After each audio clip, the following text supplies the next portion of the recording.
جب مرد عورت کی 4 شاخوں کے درمیان بیٹھ جائے اور اس کا محل ختنہ عورت کے محل ختنہ کے ساتھ مس کرے تو غسل واجب ہو جاتا ہے۔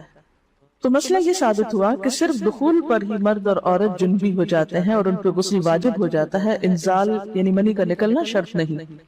جنابت کے احکام۔ وجوب غسل کی حالت کو حالت جنابت کہتے ہیں۔ وجوب غسل یعنی جب غسل واجب ہو جاتا ہے تو اس حالت کو جنابت کہتے ہیں۔ جنابت مطلب جم سے، جم پہلو کو کہتے ہیں بچنا۔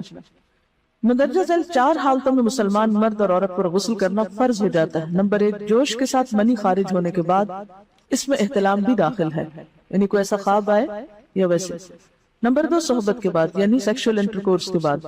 نمبر 3، حیض کے بعد۔ نمبر 4، نفاس کے بعد یعنی بچے کی پیدائش کے بعد۔ اس میں یاد رکھیے کہ بہت سے لوگ پوچھتے ہیں کہ اگر خواتین انٹرنل چیک اپ کرواتی ہیں تو کیا اس سے غسل واجب ہوتا ہے؟ تو کوئی غسل واجب نہیں ہوتا جب تک کہ ان 4 چیزوں میں سے کوئی چیز نہ ہو۔ اس میں یاد رکھیے کہ بہت سے لوگ پوچھتے ہیں کہ اگر خواتین انٹرنل چیک اپ کرواتی ہیں تو کیا اس سے غسل واجب ہوتا ہے؟ تو کوئی غسل واجب نہیں ہوتا جب تک کہ ان 4 چیزوں میں سے کوئی چیز نہ ہو۔ صرف منی خارج ہونے سے بات نہیں بلکہ جوش کے ساتھ منی خارج ہونے کے بعد غسل واجب ہوتا ہے۔ رسول اللہ صلی اللہ علیہ وسلم نے فرمایا، جب تم عورت کی 4 شاخوں کے درمیان بیٹھ کر صحبت کرو تو تم پر غسل واجب ہو گیا اگرچہ منی نہ نکلے۔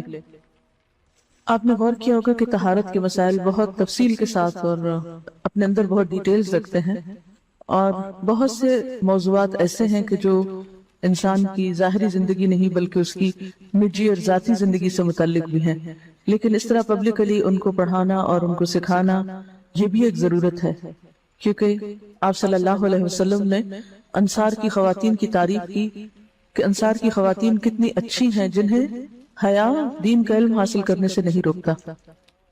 تو سوال یہ پیدا ہوتا ہے کہ آخر اتنی تفصیلات کیوں؟ اور بعض لوگ اس کو ناپسندیدہ قرار دیتے ہیں، تو ایسا کرنا ناسمجھی کی علامت ہے۔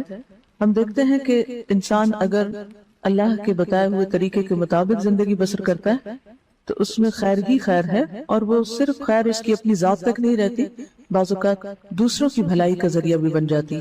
عورت کو بھی احتلام ہوتا ہے۔ ام المومنین حضرت سلمہ رضی اللہ عنہا روایت کرتی ہیں کہ حضرت ام سلیم نے رسول اللہ صلی اللہ علیہ وسلم سے کہا، اے اللہ کے رسول، یقیناً اللہ حق سے نہیں شرماتا، یعنی حق بات اور ایک ضروری بات جو ہے اس کو واضح کرنا ضروری ہوتا ہے، اور اس معاملے میں شرم سے کام نہیں لینا چاہیے، کہیں ایسا نہ ہو کہ انسان انجانے میں غلط کام کرتا رہے۔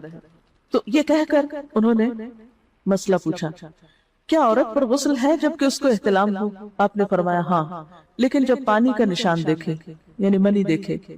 اس پر حضرت ام سلمہ نے شرم سے منہ چھپا لیا اور عرض کیا، اے اللہ کے رسول، کیا عورت کو بھی احتلام ہوتا ہے؟ آپ نے فرمایا ہاں ہوتا ہے، تیرا داہنا ہاتھ خاک آلود ہو، یعنی ایک پیار کی ڈانٹ تھی۔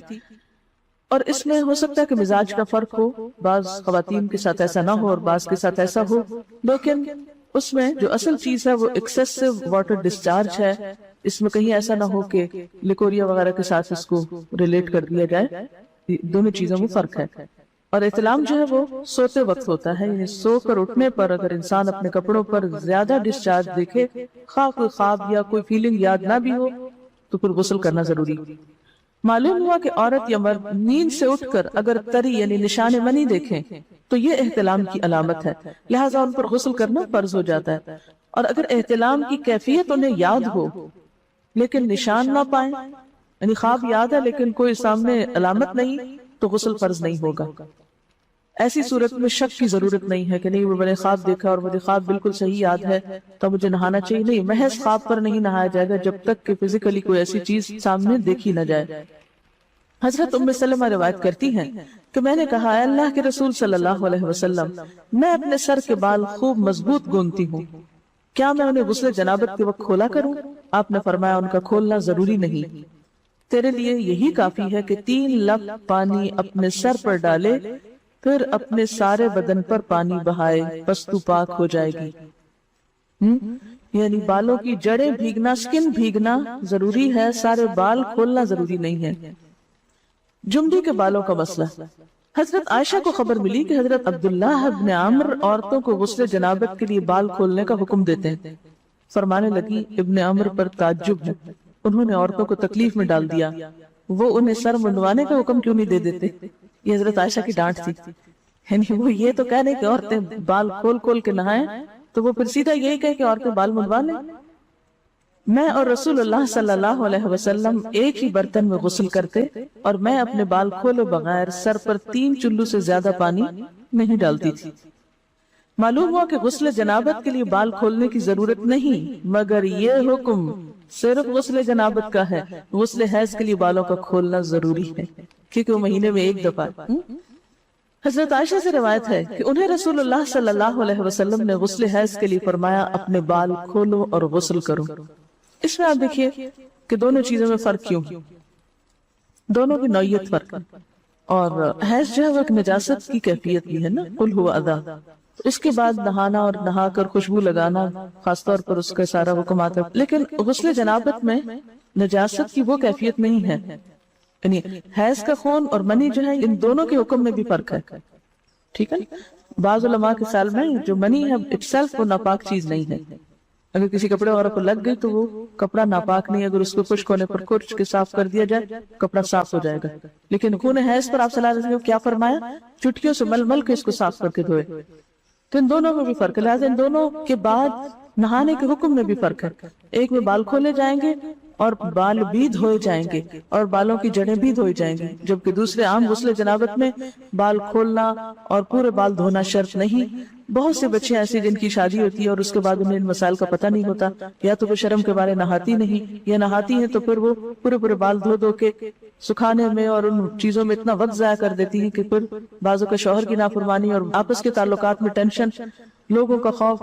تو اگر دین کا صحیح مسئلہ پتا ہو تو انسان ان تمام مشقتوں سے بچ جاتا ہے اور ایک نارمل روٹین کی لائف گزار سکتا ہے. تو اس میں کیا صرف 3 کپ پانی، 3 لپ پانی، یعنی 3 دفعہ کیوں کہ اگر ایک دفعہ ڈالنے سے پوری طرح نہیں بھیگا تو آپ یہ بھی کر سکتے ٹیپ کے آگے سر کر کے تو ساری اسکن جو ہے سر کی اس کو آپ گیلا کر لیں. پیچھے سے بال جو ہے اگر لمبے ہیں تو ان کو ایک طرف کر دیں تاکہ پورے بال نہ دھونے پڑے، نہ سکھانے پڑے، نہ خشک کرنے پڑے، اور باقی جسم پہ پانی بہا لیں.